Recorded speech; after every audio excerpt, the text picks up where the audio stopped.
Okay, whatever. All right. So I guess thank you for watching this video. Today we're going to be discussing about the intricacies of IB subjects and the academics involved as well as the IAs involved in IB. So without further ado, I'd just like to introduce ourselves. So my name is Rico and the person next to me is Irvin. Yeah, So the first subject we're going to be talking about is SL Math. So Irvin, if you would like to talk about that a bit. right. So with SL Maths, essentially what it is a continuation of the typical mathematics courses. For example, in grade 11, we'll take SL Math, but previously you should have already finished the courses, which are uh, grade 9 math, grade 10 math, functions, and these will all serve as a stepping stone in order to prepare you for SL Math. If you did well in these courses, for example, 90 and above, you should have no problem at all dealing with calculus, for example.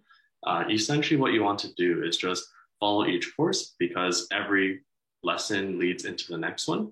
And it is much easier to learn and understand when you follow in this order. Right. If you miss a lesson, obviously it's not the end of the world. Just make sure you catch up and study the material.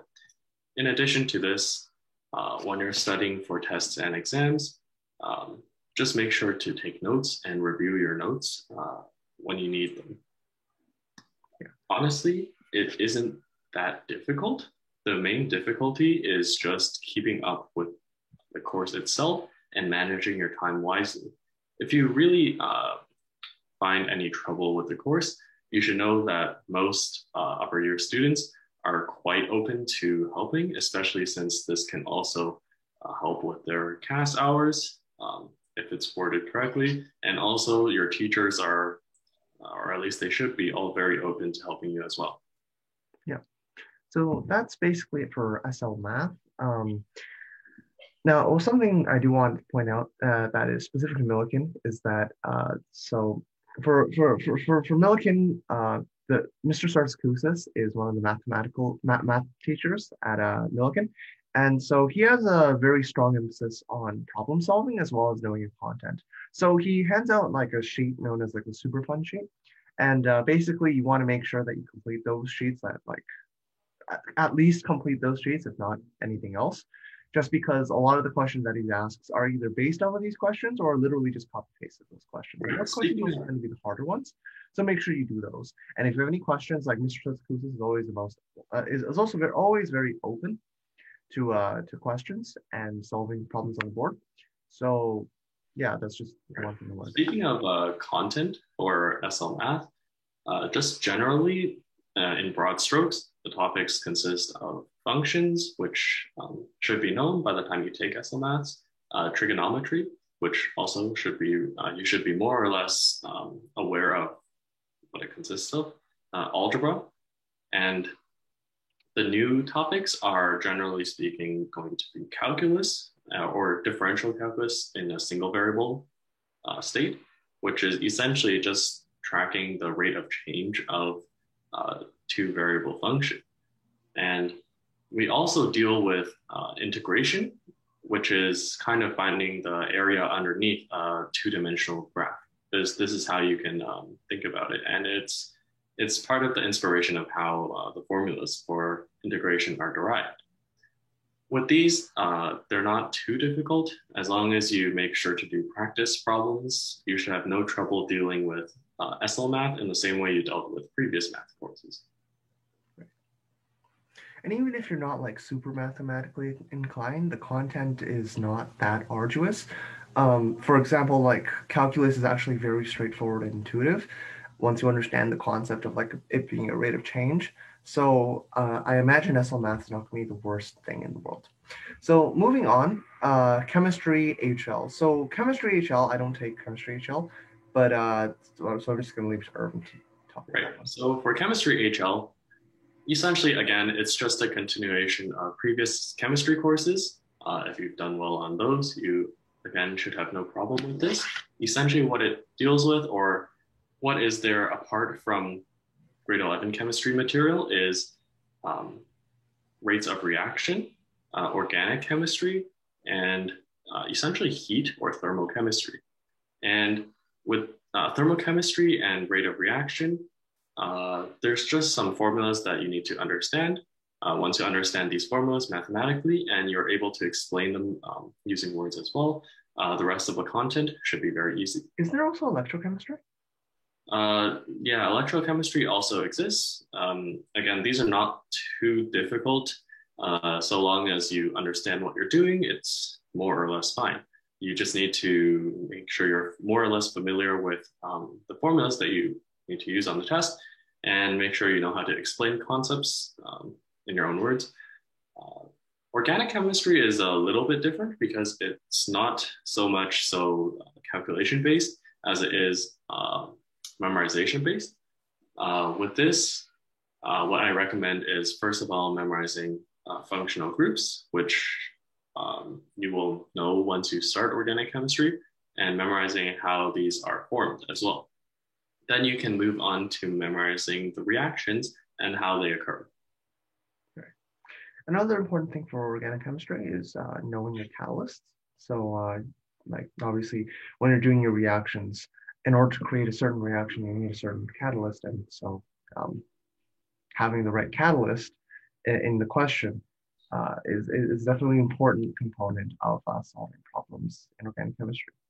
There's also another part of chemistry that you might want to remember, and that's that, as with all IB sciences, IB is very picky with how you answer your questions. They look for very specific keywords. So as long as you have the keywords, they give you the mark, and if you don't have the keywords, they don't. So make sure to remember the keywords within every single concept and chapter. Those are present in the IB syllabus. If you just look at the sort of sheet thing that teachers give you every year, at the very beginning, there's that IB syllabus. Just remember those keywords and make sure that you know how to describe them in your own words. And yeah. Great. Another thing, speaking of tests and exams, you can find almost every single past IB exam online. These are a very good resource because they provide the examiner's marking sheet as well, which shows how answers are scored. So if you practice using these, you can get used to the way that questions are expected to be answered from the examiner's point of view, which will save you from losing what we call like stupid mistakes from incorrect wording or missing a certain word when you're answering a question. This, in my belief, it will be noticeable as a benefit for your mark. Yeah, no, definitely. All right, so that's it for HL chemistry. Now let's just talk about HL biology. So HL biology is an interesting subject. So it's basically your standard high school biology course with a little bit of extra components mixed in. So you go straight into the HL biology in grade 11. So there's not much precursor stuff that you really have when you're going into biology. That being said, a lot of biology is very intuitive. So for example, like saying that, I don't know, like plants have a certain like guard cells that help them to transpire and let air in. Like that's not a terribly difficult concept to understand, right? So for the most part, biology is like those concepts. You just need to know them very well and be able to answer questions based on them. Now, this depends on your teacher. So HL Biology at Millikan has two teachers, Dr. Reed and Miss Tu. So Dr. Reed is very focused on making sure you like know the content specifically and will prepare you very well for the IB exam. But at the same time, is extremely picky with the way that you word your questions and the way you answer your questions. So you want to make sure that the way you're answering your questions is very specific to the question and is the way that IB wants you to answer it. So to figure out how IB wants you to answer it, you can find many past IB exams online. Some of them are like dubiously legal, but nevertheless, it's generally very useful to do those questions online and to look at how the IB examiners wanted them to answer it and to understand that. Most if not all of the IB content is going to be present in the CLEG textbook, but certain teachers will want you to go a little bit further than that and to make you do like questions beyond the level of the CLEG textbook. generally speaking, this doesn't happen all the time, but generally speaking, you want to make sure that you at least have a very good fundamental grasp of like what the concepts are per uh like per chapter, so that even if a curveball comes in, you can sort of derive it in your head how it should like look, what the system that the question is describing should look like, right? Just based on like biological reasoning. So that's basically it for HL biology. Right. Now, So now to for round out the sciences, at Millikan we have SL physics. Um, Essentially, with SL physics, you can imagine it as just SL math in the terms of the difficulty of the questions. Um, the main difference is that there are certain requirements for physics questions that are not required for math questions. For example, declaring variables is obviously you need to do it for both of these courses, but you'll lose marks much more heavily if you don't do it in physics. In math, essentially you'll lose maybe 1 mark if you forget to declare variables for the entire question. But maybe in physics, you'll lose 1 mark out of a 6 mark question for every variable you forget to declare. So it's very important. In addition to this, it's also important to recognize the amount of significant figures which you want to give. Again, this is true for all sciences, but in physics, I find that they tend to look at it a bit more harshly, especially since every single question is calculation based, as compared to biology and chemistry, where many questions are an explanation. Physics typically will only look at calculations.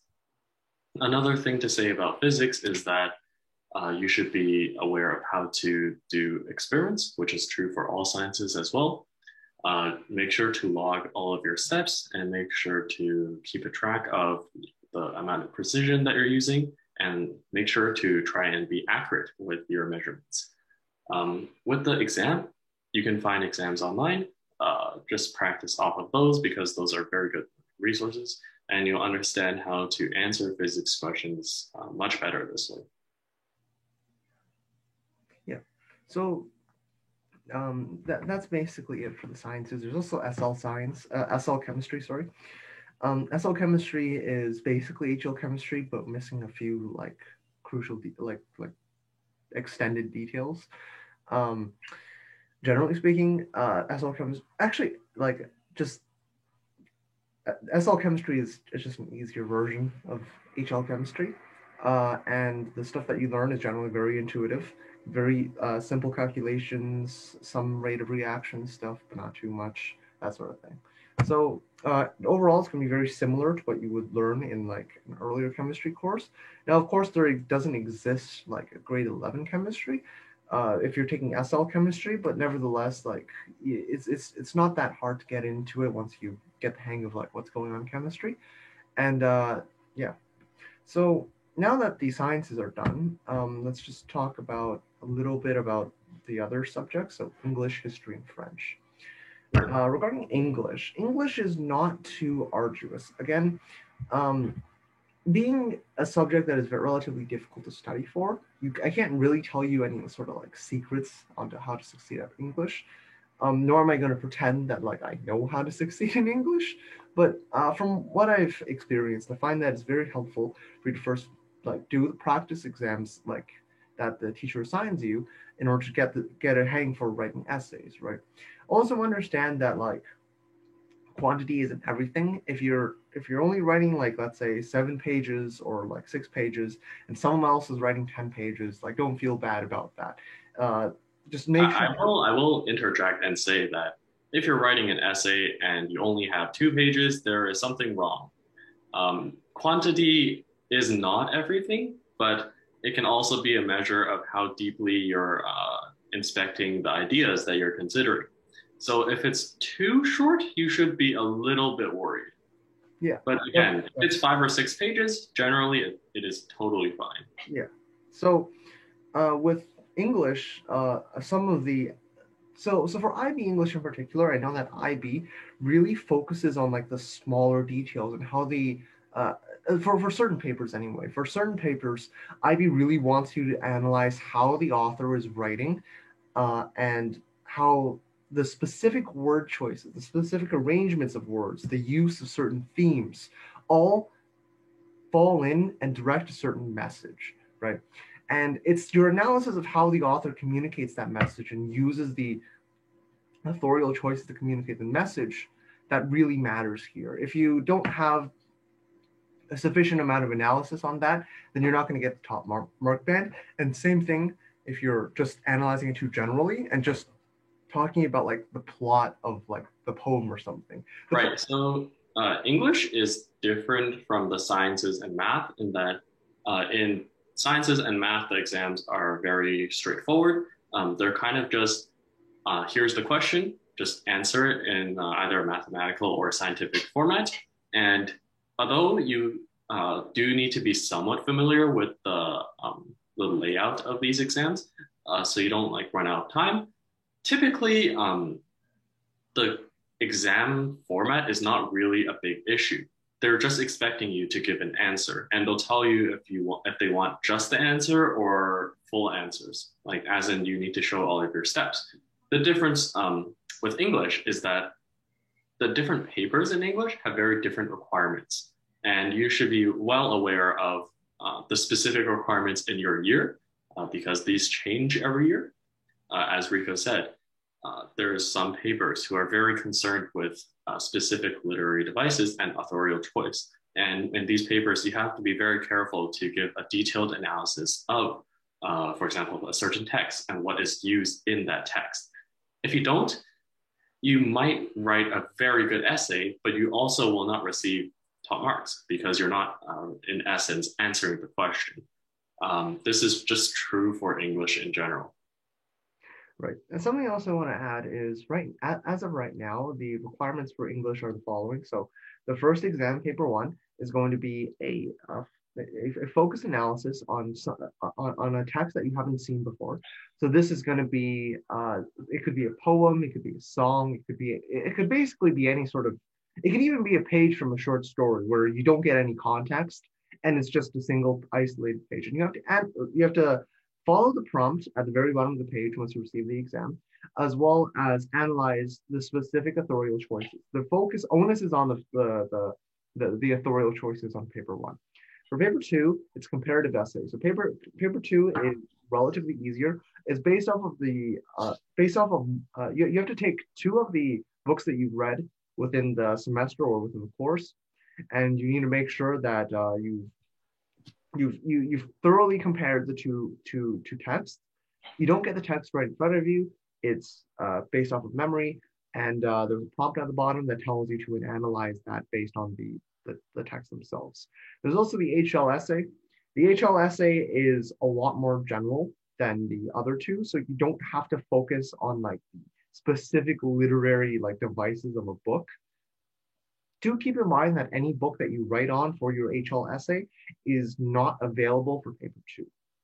Yeah, so you can't repeat the books that you're using. So make sure don't just throw away all the books that you're very good at or you know how to answer questions for onto one assessment because you won't be able to use those books for a different assessment if you do so, which can be detrimental, but also it depends on your strategy. Maybe you want to do very good in a certain essay or assessment.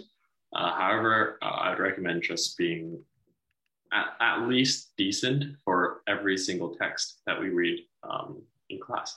This will give you flexibility when you're answering questions, and you typically won't get stuck looking at a question wondering how to answer it. Yeah. In addition, with English, there's one more thing, which is the individual oral. This is like essentially the IA, which we'll get into later.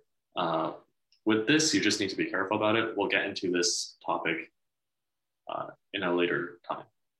Right.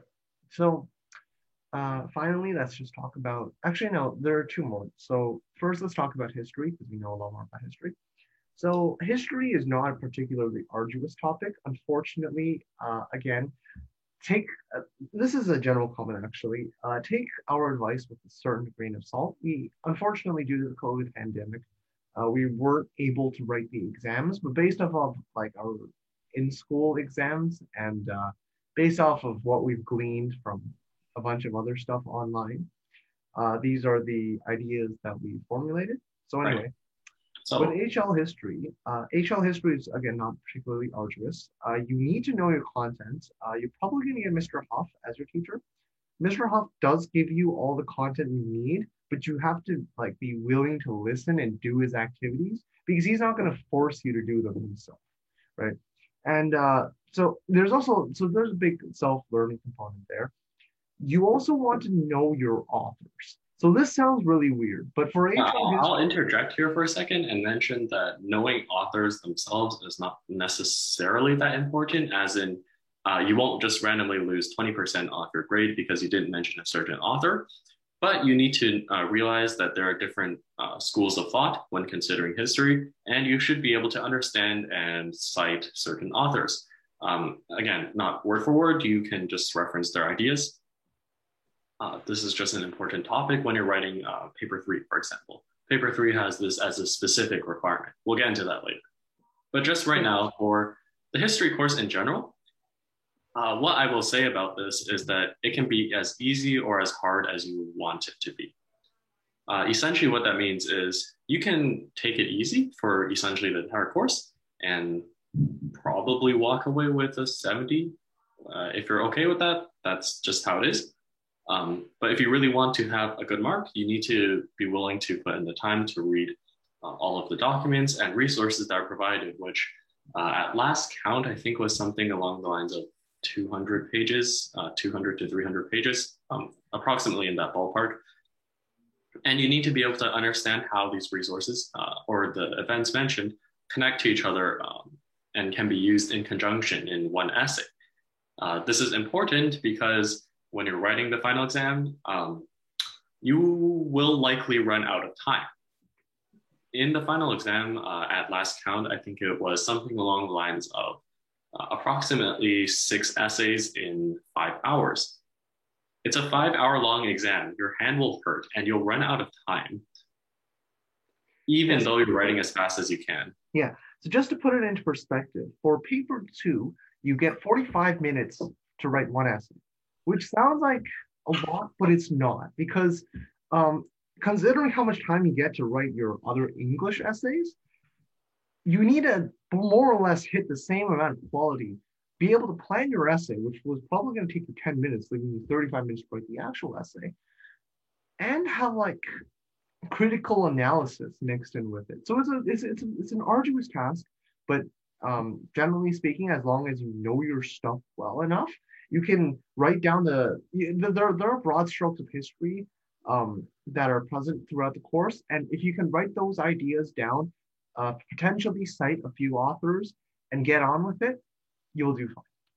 What we found useful was that typically you can frame arguments from a structuralist point of view, which is a type of school of thought in history. And you can typically frame your essays around a structuralist point of view. And this makes it much easier because you don't have to plan each essay from scratch, which will save you a lot of time, especially when you're writing essays back to back, as you would do on a normal exam, which obviously we didn't.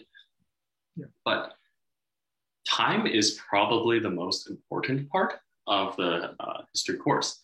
That is, the content itself is not that difficult, and also the way we write is obviously it's analytical, but at the same time, it's not something that only certain people can do. Everyone can do it. It's not that hard. The issue is you have to write very quickly, because 5 hours, it sounds like a ton of time, but you're writing 6 essays. And what this means is essentially, if you take no breaks at all, you'll have about 50 minutes per essay. And this is considering that you'll take no breaks to stretch your hands, for example. This is considering that you won't cramp your hands. This is considering that you won't go to the washroom for 5 hours. As you're nervous, you'll probably go more, actually, but that's not the point. Essentially is the time given is 5 hours, but in reality, the time you should be expecting to have as effective time is more along the ballpark of 3.5 hours to 4 hours. to write 6 essays. So yeah, you should be prepared for this. Right. Something to note, I remember doing like the entire course, like all three essays back in, what was it, grade 10 or grade 11 for a final exam. I think it would have been a grade 10, grade 11 final exam. But for grade 10, I remember doing like the full course and like my hand hurt so much afterwards. Right, because you have to speed write, otherwise you run out of time. Yeah. But also you can't cram, otherwise you will also run out of time. And also for paper one, like it's a bunch of short response questions followed by an essay. So like the time crunch gets even worse because like you've spent half of your time on like your short response questions, and then you have to go ahead and do your and then you have to go ahead and do your like uh, essay after that, which Right. I will recommend that for that paper one essay that we're talking about, you can write a shorter essay, and you don't have to go too deep into analysis because you don't have time. yeah, Or you can alternatively choose to write a 2 argument essay, which in some cases is actually favorable. For example, if you're doing a comparison between like some duality, it's more sensible to have 2 arguments as opposed to 3 arguments because your flow of ideas will just be more clear that way. So do consider the 3 paragraph essay is a useful tool, but don't force yourself to follow it. yeah. So that's basically it for history. Now it's time for French. So we're not the most qualified to talk about French. Let's put it this way. Both of us are kind of bad at French, but also you can get 90s still if you just know what you're doing. So essentially with French, what you can say is there's grammar, there is reading, there's listening, and then there's speaking. So with grammar, I would say this is the easiest portion. You just have to essentially memorize rules. There's no really like understanding or whatever involved, just memorize rules. And if you work hard enough, it's essentially guaranteed. With reading, it's a little bit more difficult because you need to know specific words. But then again, we do a lot of practice in class. Just make sure you actually do the practice and don't like cheat or something by looking up answers, because it won't be useful when you actually get assessed. And you should be fine for reading. Again, with speaking, you can typically prepare some format of response that you want to give beforehand and just give that response when you're being assessed for oral. Again, this won't guarantee you a high mark by any means, but it almost certainly will guarantee that you will pass. And because of the curve, that essentially guarantees an 80 at least. Finally, with listening, listening is really hard because the audio file they play is really fast. So even French immersion, like people who have taken French immersion in elementary, for example, sometimes have a tough time listening to the entire response and finding all the answers. With this one, all you can do is really listen to more French. There's almost nothing else you can do. Just a point about listening to French. There are certain French radios I can Google. So I think like, for example, I mean, Quebec has a bunch. As for reading, you can read like newspapers like Le Monde from France. That's going to be very useful. If you just read a bit like every single day, you'll definitely improve your reading ability. And yeah, what else? Yeah, I would say with courses, this is more or less what is expected. With economics, neither Rico or I have taken economics, so we're not qualified to comment on it. From what we've heard, again, it's similar to other courses as well. Just study, make sure you understand the content, and you will do fine. Yeah. All right. So that's it for our first video, and we'll see you next time as we discuss IAs.